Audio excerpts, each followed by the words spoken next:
강에 여름에 놀러 갔다가 제 동생을 빠뜨려서 죽일 뻔했죠. 그래서 그 사실을 안 우리 어머님이 반쯤 저를 죽여서 때려놓더라고요. 죽을 뻔한 내 동생은 안 죽고 제가 맞아 죽을 뻔했어요. 요즘 같으면 신고했을 텐데 오늘도 보니까 한국에서 딸아이가 속상하게 하니까 아버지가 앉았다 일어났다를 800회 시켜가지고 잡혀갔다는 아동학대죄로. 그래서 저는 아직도 800회다 그러면 뭐 끔찍하다 이런 게 아니라 약간 그럴 수도 있지 않나? 안 되나요? 그러니까 저도 엄청 옛날 사람이고 조심해야 돼요. 저 같은 사람은 조심해서 더욱더 아동을 위해서 마음을 써야 되겠다 하는 그런 생각이 듭니다. 그러니까 제가 어릴 때만 해도 그렇게 맞고 자랐기 때문에 그게 잘 힘들어지는 것 같아요. 그러고 나서 그 신천에 보를 만들었어요. 그러니까 물살이 천천히 갈 것 아닙니까? 겨울이면 얼음이 꽝꽝 오는데 봄에 되니까 녹으면은 바위를 가다가 탁 잘라가지고 얼음배를 탄다고 그 보안을 왔다 갔다 운행을 합니다. 그게 노는 거예요. 근데 어느 날 얼음배를 타다가 얼음이 쩍 갈라지는 게 제가 쑥 들어간 거 아니겠습니까? 한번 꾹 들어가면서 물을 들이켜요. 그럼 온갖 비린내 근데 더 끔찍한 건 발이 안다. 밑에. 그 공포심에 팍 쳐져들고 어부쩍 그러면서 이런 게 죽는구나 그러면서 겁이 덜컥 납니다. 진짜로. 일전에도 제가 말씀드린 것 같은데 근데 갑자기 제 몸이 하늘로 붕 솟더라. 이게 뭔가? 이게 도대체 뭔가? 이렇게 하는데 군인 부대 옆이니까 지나가던 군인이 나를 집어다가 살려놨더라고요. 네 집이 어디냐 그랬더니 아저씨 저는 집에 못 가요. 엄마한테 맞아 죽어요. 강에 안 가기로 했는데 이꼴로 가면 난 죽습니다. 그러니까는 그냥 놓고 가시더라고요. 예전에는 항상 그 불을 떼가지고 이렇게 째면서 얼음놀이를 했기 때문에 옷을 콕 짠 다음에 홀딱 벗고 콕 짠 다음에 그걸 말려가지고 집에 들려가 하면서 제가 3가지 결심을 합니다. 이번에 절대 엄마한테 걸리면 안 된다. 이게 첫 번째 결심. 저희 둘째 딸이 와서 그러더라고요. 아빠가 옛날에 자기를 엄청 때렸다는 거야. 왜 때렸는데? 자기가 뭘 훔쳐왔는데 가게 가서 뭘 훔쳐왔는데 그걸 아빠한테 걸렸는데 뜻하지 않게 엄청 엉덩이를 때렸다는 거예요. 그래서 그랬냐? 난 잘 모르겠다 그랬더니 자기가 그때 아직도 기억나는데 그때 결심한 게 있다는 거야. 절대 아빠한테 걸리지 말아야지. 그러고 나서 안 걸리게 몇 번 더 훔쳤다는 거지. 인간이 진짜 회개를 안 하는 족속이구나. 그런 걸 부전여전이다. 이런 걸로 알 수가 있죠. 그 다음에 두 번째는 절대로 내 얼음 위에는 내가 가지 마라. 그 생각은 들더라고요. 나 이제 얼음배는 타지 말아야 되겠다. 그게 두 번째고, 세 번째 결심이 뭐냐? 며칠 전에 그 동그란 딱지가 있어요. 제가 그걸 전부 다 잃은 것 같아. 하늘이 무너지는 것 같아서 잠도 안 오고, 그거 알잖아요. 그 글만 별만 그러면서 하는 게 있었어요. 우리 아이 때는. 그게 보물이나 마찬가지야. 그냥 10원짜리만 생기면 그걸 사다가 탁 하고 새 걸로 탁탁 만들어 놓은 걸 한꺼번에 싹 잃어서 잠이 안 와가지고 뒤척이던 게 사람이 죽으면 그런 거 다 쓸데없는 거구나. 그 생각이 했던 기억이 나요. 어쨌든 그 딱지가 별거 아니구나. 그런 생각을 했던 기억이 납니다. 누구나 죽을 고비를 넘기게 되면 성숙해지는 게 있다. 그런 거예요. 116편을 읽어보면 똑같아요. 이 사람이 3절에 사망의 줄이 나를 두르고 내가 죽겠다 그런 뜻이잖아요. 수월의 고통이 내게 이르므로, 수월은 여기서 지옥입니다. 지옥의 고통이 내가 이르러서 이 환난, 이 슬픔을 내가 만나서 너무 힘들어 죽겠습니다. 그거 아니겠습니까? 8절에도 내 영혼마저 사망해 내 눈에서 눈물이 안 마르고 내 발에서는 발을 옮길 때마다 넘어지는데 11절에 보니까 모든 사람이 거짓말장이다. 아마 사기를 당해도 엄청 당했던 것 같아요. 모든 고난이 다 한꺼번에 오니까 그때 죽겠다는 생각이 들죠. 근데 이 사람이 그때 바로 절망하거나 실망하는 대신 내가 하나님께 기도하겠습니다. 이거 하나를 붙잡고 깨달았다고 하는 것입니다. 다른 거 없어요. 하나님, 내가 기도하겠습니다. 그래서 평생 기도하겠다고 하는 말을 4절에 하죠. 내가 여호와의 이름으로 기도하기를 여호와여 주께 구하오니 내 영혼을 건지소서 하였도다. 우리 다 같이 따라합시다. 하나님, 내 영혼을 건지소서. 그거라고요, 그거. 여러분, 뭔 일이 탁 졌을 때 아이고 큰일 났다, 이거 대신 큰일 났다 대신 하나님, 내 영혼을 건져 주옵소서 하면서 하나님을 붙잡는 것이 신자의 모습입니다. 하나님, 내 영혼을 건지소서. 그 음성을 듣고 하나님께서 이 사람을 건져줬기 때문에 이스라엘 백성이 유월절만 되면 이 찬양으로 그 노래를 만들어서 부릅니다. 그러니까 400년 동안 노예 생활이 이 사람의 고난과 같다 이거죠. 근데 400년 동안 이스라엘 백성들이 기도해서 응답받잖아요. 목숨 거는 탈출을 해서 응답받았는데 똑같다고 하는 사실을 찾아서 이 시편의 116편을 6월절마다 부르는 그러한 시가 된 겁니다. 열왕기하 20장을 보면 또 이사야서 38장을 보면 똑같은 이야기가 나오는데 히스기야가 병들어 죽게 되었다. 하나님이 이사야에게 말하기를 병든 히스기야 필요 없다. 안 죽으려고 애쓸 필요 없다. 넌 죽게 되어 있다. 내 집에 유언하라. 집 정리하라. 이 말을 하라고 보냈어요. 그 말을 들은 히스기야가 아이고 이쯤 되면 끝난 거구나 그러면서 죽어야 되는데 고개를 벽으로 돌렸다 그랬어요. 그리고 거기서 울면서 통곡하면서 기도한 내용의 그 절절함이 이사야서 38장에 그대로 다 나오고 있습니다. 거기서도 하나님, 나의 과거의 그 신실한 모습을 기억하시고 나를 살려달라고 하는 거죠. 이사야가 그걸 보고 집으로 돌아가는데 집 가는데 반도 못 가서 하나님께 응답이 온 거예요. 바로. 야, 진짜 기가 막히죠. 적어도 한 하루 정도는 참았다가 주실 것 같은데 하나님이 히스기야의 기도를 바로 듣고 이사야가 반쯤 갔을 때 바로 응답해서 야, 다시 돌아가라. 히스기야가 죽지 않고 15년을 더 하신단다. 그 말을 전해라. 그래서 그 말을 전하러 가지 않습니까? 근데 그 말을 전하고 아수르에서도, 그 당시에는 아수르가 저기 지금 러시아나 미국 같은 존재입니다. 바벨론이 아직 약해 있을 때 아수르도 걱정할 필요 없다. 보너스까지 주시는 응답을 주신 거예요.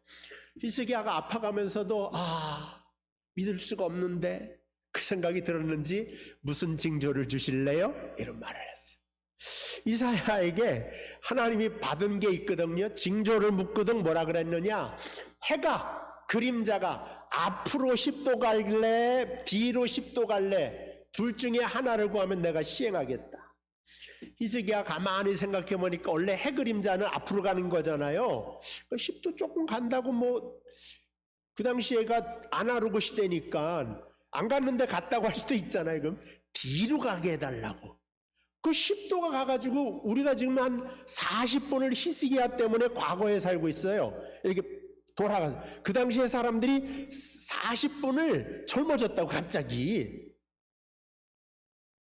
자기랑 상관없다고 아무런 생각 없이 히스기야 때문에 하나님이 10도를 그냥 40분을 과거로 돌이켜서 백투더 퓨처를 백투더 패스트인가 어쨌든 그렇게 만드셨어요.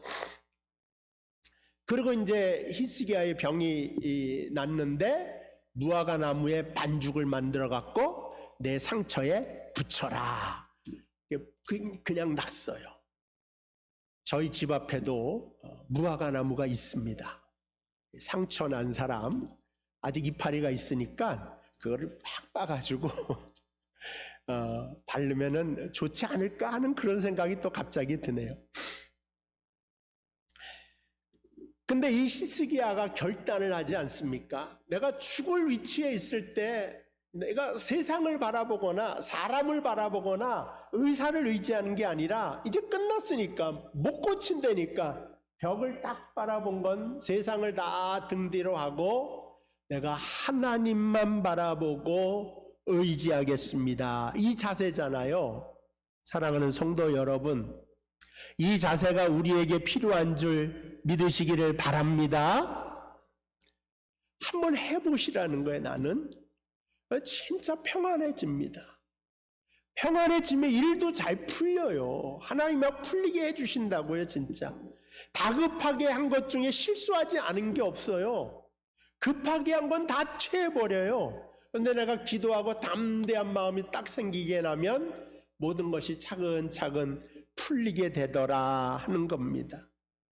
그래서 예수님께서 우리에게 기도 응답의 약속을 3가지 하시지 않습니까? 구하라, 그리하면 주실 것이다. 구하지 않는 사람은 얻지 못한다는 거예요. 찾으라, 찾아낼 것이다. 문을 두들겨라, 그리하면 너희에게 열릴 것이니. 여러분, 비전이 없는 사람은요, 구하지도 못하고 찾지도 않고요, 두드리지도 않기 때문에 아무 일도 일어나지 않습니다. 그러나 하나님 앞에서 소망을 가진 자는 하나님께 이와 같이 기도하게 돼 있습니다. 만약에 그 당시에 애들이 떡을 달라고 하면은 돌을 줄 부모가 어디 있겠느냐, 돌덩어리 먹어라 이렇게 할 부모가 없다는 거죠.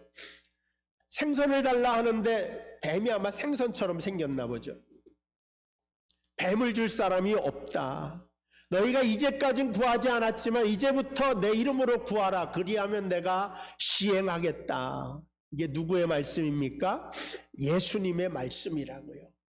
그래서 우리는 모든 것을 다 잃어봐도 한 가지 남아있는 게 있는데 한 가지 방법이 있다. 그 내 인생의 마지막 방법이 뭐냐? 기도인 줄 믿으시기를 바랍니다. 세상 사람이 나를 다 떠나도 한 사람 의지할 분이 계시다. 그분이 하나님이다 이거죠. 그 하나님께 다가가는 방법이 있는데 내가 믿음의 기도를 올리면 하나님이 내가 듣고 시행하겠다. 너희가 이제까지는 기도하지 않았지만 이제부터 내 이름으로 구하라. 그리하면 내가 시행하겠다. 그 시행을 믿는 사람들은 기도하게 되어져 있다고 하는 것입니다. 근데 만약에 그 어려움 속에서 기도해서 응답을 받으면 그 다음에 어떻게 되겠습니까? 사람이 금방 은혜를 잊어버려요. 이 히스기야도 마찬가지입니다. 이사야서 보면 금방 은혜를 잊어버려요. 그러니까 기도 응답을 받아서 히스기야가 위대하다. 성경은 여기에 관심이 없어요. 인간이 얼마나 끝없이 은혜가 필요한 존재인가, 얼마나 실수투성인가를 알려주고 죽을 때까지 하나님 의지하여 사는 게 인생이라고 하는 걸 가르쳐주는 겁니다. 모세의 인생을 보거나 아브라함의 인생, 어떤 성경의 사람을 보더라도 대단하고 위대하다 할 만한 사람이 없어요. 아브라함이 그렇게 말하지 않았어요. 바울이 나 위대하다고 말한 적 없어요. 오히려 분투와 같은 존재라고 말을 했지. 나는 운이 좋다. 운이 좋아서 이 환난을 극복했구나. 약이 좋은가 보다. 때로는 그 사람이 참 나를 도와줘서, 근데 하나님이 그 사람을 통해서 그 사람을 보내줬구나. 하나님이 그 의사를 만나게 했구나. 운이 좋다고 하나님 그런 일이 발생하게 했구나. 이런 걸 생각하지 못한다. 이거 백그라운드에 하나님의 역사하심이 있는데, 여러분 백그라운드에 하나님의 역사하심이 있어요. 필요에 따라서 내려주겠다고. 이른비 때 안 받아갔으면 늦은 비도 내려주겠다고 약속하신 언약의 말씀은 하나님의 말씀인 줄 믿으시기를 바랍니다. 제가 삼척에서 목회를 하는데 요 5mm짜리 양철 지붕의 조립식 주택에서 살았어요. 교회 한 칸, 그 다음에 우리 사택이 교회랑 붙어 있었어요. 양철 지붕인데 거기다 쓰레기차가 가다가 쾅 쳐가지고 그것도 너덜너덜했어요. 그리고 그 당시에 프라이드를 하나 중고로 매입을 했는데 그것도 쓰레기차가 후진을 하다가 이렇게 딱 깨먹었어. 근데 거기다가 녹이 쓸더라고요. 또 그 차를 덜덜덜덜 거리면서 부모 간다고 저 대치동에 있는 그 믿음의 집교회로 갔어요. 근데 그 대치동 사모님을 그 차에 태우고 신방 다니는데 저도 참 민망하더라고요. 어쨌든 그런 기억이 있는데 어느 날 신방을 가는데 저도 놀란 게 아파트인데 복층이야. 아파트인데 2층이에요. 80평이든 나는 듣지도 못했어. 아파트가 무슨 2층이 있어? 근데 올라가더라고요. 저쪽이 침실이에요. 그러면서 이 방은 기도방, 뭐 이 방은 와 이렇게 부자구나. 신방 헌금을 했는데 이만큼 두껍더라고. 그래서 야 진짜 부자구나. 뭐 이런 생각을 좀 했는데 그 집이 원래 그런 부자가 아니라 그 전도사님 신방전사에 갔는데 목사님 이분이 몇 년 전만 해도 엄청 가난해서 그 새빵살이 전전하다가 IMF 만나가지고 막 그랬는데 이게 갑자기 IMF 이렇게 됐잖아요. 환율이 막 높아지면서 무역업을 했는데 그때야말로 대박이 났다는 거지. 물건을 잘 팔아서 정신없이. 그래서 거기까지 올라갔다는 말을 막 하더라고요. 그래서 그런가 보다 그랬는데 근데 그분들 얘기 들어보니까는 제가 너무 어려웠는데 IMF 때 그건 이제 다 망한 줄 알고 끝난 줄 알고 다 그랬는데 환율이 올라가고 갑자기 수출이 막 잘 돼가지고 정말 너무 참 운이 좋은 것 같다고 막 그런 얘기를 하더라고요. 그래서 이거 이상하다. 왜 백그라운드에 하나님이 역사하신 걸 모를까? 그 새빵살이로 막 밀려갈 때 자기들이 와서 철야기도 하고 하나님 도와달라고 어떡하냐고 했던 그 기도의 소리는 안 들리는가? 이런 생각을 좀 했습니다. 제가 이 빠른 소리를 거기서 탁 했어야 되는데 그걸 못해. 마음이 약해가지고 이제 속상한데 여러분도 마찬가지예요. 남 얘기하는 게 아니에요. 저와 여러분의 인생 곳곳에 하나님이 역사하셔서 합력하여 선을 이루게 하셨는데 지금 입은 옷이나 지금 살고 있는 집이나 지금 다니는 직장이 다 당연한 것 같죠? 당연하지 않습니다. 캐나다에 사시는 거 당연한 것 같죠? 당연한 거 아니라니까요.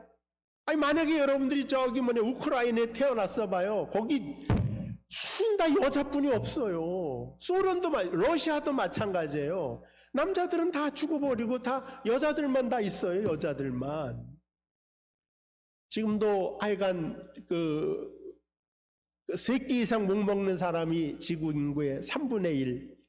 근데 그 모든 걸 생각해 볼 때 하나님의 특별한 은혜 가운데 내가 살고 있구나 하는 것을 깨달으시기를 바랍니다. 두 번째 결단을 해요.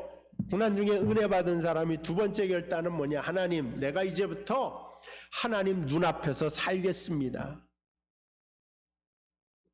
9절에 보니까 내가 생명이 있는 땅에서 여호와 앞에 행하리로다 그랬죠. 내가 고난 중에 깨달은 것이 있는데 그거는 내가 하나님 앞에 살고 있다고 하는 사실을 알고 그렇게 살아야 되겠다. 여러분들은 지금 어디에 살고 있습니까? 이 세상에 살고 이 땅에 살고 있지 않습니까? 사람들과 같이. 그때 말하기를 나는 이 세상에서 살되 하나님 앞에서 살겠다 하는 결단이 있어야 되는 거예요. 근데 때로 우리는 이중적으로 삽니다. 교회에서의 모습과 세상에서의 모습이 달라요. 교회에서는 온갖 주님의 십자가 앞에서 용서할 것 같은데 교회만 나가면 계속 손가락질로 정죄를 한단 말이에요. 교회 내에서도 그럴 수도 있어요. 겸손한 척, 사랑 많은 척, 용서하는 척, 밖에 나가면 다른 사람이 되는 것, 여기에 위반되는 겁니다. 내가 하나님 앞에서 살아가야 되겠다. 하나님을 의식하면서 살아가야 되겠다. 그래서 우스갯말이 그런 거 있다는 거 아니겠습니까? 목사님이 강대상에서 설교 다 끝나고 예배 다 끝나고 내려가려니까 사모님이 이불 가지고 난 여기서 산다고, 목사님은 그렇게 용서하라 그러는데 그 용서를 난 여기서 받으면서 살아야 되겠다고 지적질 안 당하고. 근데 우리 집이 그렇다는 건 아니에요. 또 우리 집이 꼭 집사람이 여기에 이불 가지고 집사람만 오고 싶어 하는 건 아닌 거는 여러분들이 아시죠? 그럴 수도 있습니다.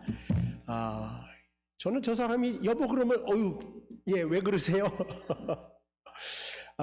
하여간 그렇게 되는데 예, 가정 얘기니까 여기서만 하도록 하겠습니다.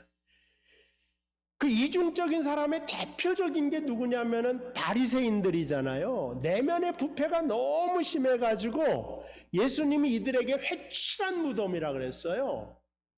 그러니까 무덤 이렇게 싸두면 거기 시체 썩는 냄새 많으니까 허연 회를 다 이렇게 칠해 놓는단 말이에요. 그래서 깨끗한 땅인 척, 속 안에는 막 썩고 있는데 회칠한 무덤과 같다. 겉은 아름답게 보이나 속은 죽은 사람의 뼈와 더러운 것들로 가득하다. 마태복음 23장 27절. 그래서 이 바리새인이 기도하는데 어떻게 기도하느냐? 하나님, 저를 다른 사람과 같이 않게 해주심을 감사합니다.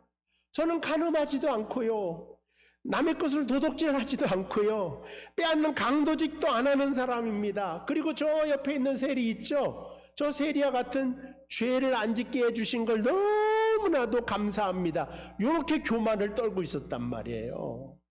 근데 세리는 거기서 가슴을 치면서 나를 불쌍히 여기셔서 나는 죄인입니다. 그 모습을 보고 세리가 구원받는다고 말하지 않습니까? 근데 이런 바리새인이라 할지라도 회개하고 돌아온 사람이 있는데 그 사람이 바로 바울이에요. 나는 바리새인 중에 바리새인이었다. 근데 주님의 은혜를 한번 체험하고 나니까 고린도전서 13장 사랑장을 딱 만들어내는 것 아니겠습니까? 그러니까 사람은요, 가능성 있고 잠재력 있어요. 늘 그렇게 사는 것이 아니라 변화받을 수가 있다고요. 그래서 오늘 이 시간에 나도 하나님 앞에 은혜를 받아서 변화를 받아 교회에 유익이 되고 가정에 유익이 될 수 있는 여러분 되시기를 주님의 이름으로 축복을 드립니다. 세 번째는요, 서원을 갚으며 살겠습니다 그랬어요. 14절, 여호와의 모든 백성 앞에서 나는 나의 서원을 여호와께 갚으리로다. 아마 어려울 때 서원을 한 것 같아요. 하나님, 이 환난만 나에게서 물러가게 해주면 내가 모든 걸 다 해드릴게요. 뭐 하여간 한 것 같아. 그리고 이게 그걸로 안 갚아질 것 같으니까 18절에 또 한 번 서원합니다. 내가 여호와께 서원한 것을 그의 모든 백성이 보는 앞에서 내가 반드시 지키겠습니다. 그러니까 서원했던 것을 그대로 이행하겠습니다. 어려울 때 하나님께 드린 기도 그대로 나도 이루어 가겠습니다. 사실 우리도 어려울 때 서원을 합니다. 이번만 살려주시면 열심을 다하여 봉사하겠습니다. 이 문제만 하나님 해결해 주시면 11조 생활도 하겠습니다. 그런데 그때가 지나고 나면은 서원을 잊어버립니다. 아까 히스기야 나왔잖아요. 이사야서 읽어보면은 다 무화과 나무에 반죽으로 다 치료함 받은 다음에 그 소식을 그 당시에 그 바벨론 아수리아 눌려있던 때거든요. 왔어요. 친해보자고 온 거예요. 그러니까 히스기야가 그때가 무슨 때입니까? 고침받았으니까 간증하고 전도할 때, 하나님께 영광 돌릴 때 기회지 않습니까? 나 죽다가 살아났다. 나를 봐라. 하나님 살아계시지. 그거 얼마나 좋겠어요. 그 얘기는 한마디도 안 하고 왕궁에 가보면 금덩어리가 엄청 많아. 그 자랑을 하신 거예요. 사람이 그렇게 자랑을 하고 싶어. 사람이. 여러분도 그러세요?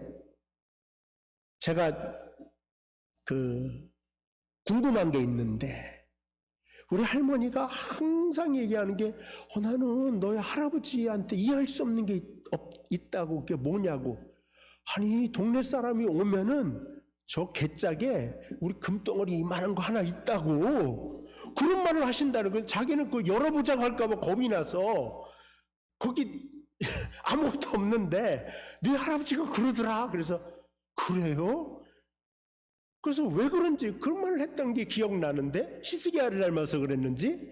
히스기야가 왕궁에 보화가 많다고 보화 자랑을 하는 거예요. 나 이렇게 돈 많은 사람이라고 돈 자랑을 하고 있어요. 그러니까 하나님께서 뭐라고 말씀하십니까? 이사야 39장 5절하고 7절 거기 나오죠. 선지자 이사야가 말하되 여호와께서 말씀하시기를 날이 이르리니, 야 때가 이를 거다. 바벨론 왕이 너와 내 자손이 있는 모든 것을 취하고, 금자랑했으니까 그거 갖고 싶겠죠. 제가 볼 땐 물론 한 몇십 년, 거의 한 100년 흐른 뒤에 나타날 거지만 아마 그때 이스라엘에 온갖 보물들이 많다는 소문이 나서 왕궁을 털자 이런 생각을 하지 않았을까. 너희 집안에서 나올 모든 보물을 가져가리라. 단 내 자손 가운데 몇 사람을 그들이 거기에 남아있게 하겠고 하면서 이 이사야의 남은 자 사상이 또 이렇게 펼쳐지는 장면이 나옵니다. 그래서 여러분에게 말하기는 반드시 내가 서원하는 것을 이루는 것, 서원을 갚는 것을 이와 같이 내가 기도하면서 이렇게 결단하고 결심한 거 있잖아요. 누구든지 새해가 되면 또 결단하고 결심하고 내가 하나님께 이렇게 하겠습니다 이렇게 약속했던 모든 것을 지켜가는 노력을 하는 또한 여러분 되셔야 될 줄로 믿습니다. 오늘 말씀 정리하겠습니다. 오늘 우리가 함께 나눈 은혜 받은 사람의 세 가지 결단을 함께 기억하길 바랍니다. 첫 번째, 하나님을 사랑하여 평생 기도하겠습니다 그랬죠. 두 번째는 세상에서 살지만 하나님 눈앞에서 살겠습니다. 세 번째, 어려울 때 드린 기도의 소원을 반드시 하나님께 갚으며 살겠습니다. 이 결단을 하면서 2025년도 믿음의 마무리 잘 할 수 있는 여러분 되시기를 바랍니다. 일어나십시다.